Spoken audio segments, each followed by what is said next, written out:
Welcome po sa aking YouTube. Papakita ko po sa inyo kung paano po mamili ng navigation. Gamit po ito ng mga Grab ha.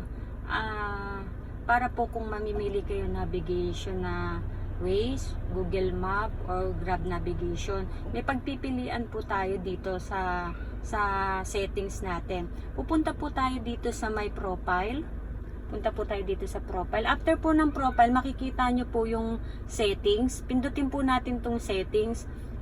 After po ng settings, makikita nyo po may papagpipilian po kayo ng pupunta po tayo dito sa navigation. Ang gamit ko po kasi is Grab Navigation po. Yan pong ginagamit ko pag may booking ako. Ngayon po, ang babaguhin natin is Waze. Para po malaman nyo kung paano po gagawin, pindutin lang po natin tong navigation. Ayan po. After po ng navigation, punta po kayo sa may sa may navigation provider. Diyan nyo po makikita yung navigation na gusto nyo pong piliin. Punta po tayo dyan. Ayan po. Kanina po doon sa profile ko, sa may settings ko, makikita nyo po doon Grab Navigation. Yun po yun. Kaya po na Grab Navigation, kasi po may check po. Yan po ang ginagamit ko. Ngayon po, kung ayaw nyo po ng Grab Navigation, punta po kayo dito sa Waze. Pindutin lang po natin tong Waze. Itong check na to, mapupunta na po yan sa Waze.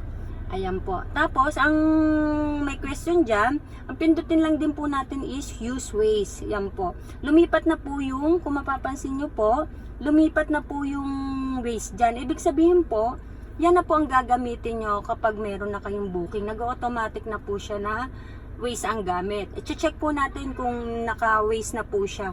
Balik po ulit tayo sa settings. Balik po tayo sa settings. Ayan na po. Ang makikita nyo na po sa settings, nag-iba na po siya kasi pinindot ko po yung Waze. Ang navigation ko na po is Waze. Kanina po is Grab Navigation po ang gamit ko. Ayan na po ang magiging gamit ng Waze kapag yung po ang pinindot nyo. Makikita nyo na po yun sa settings.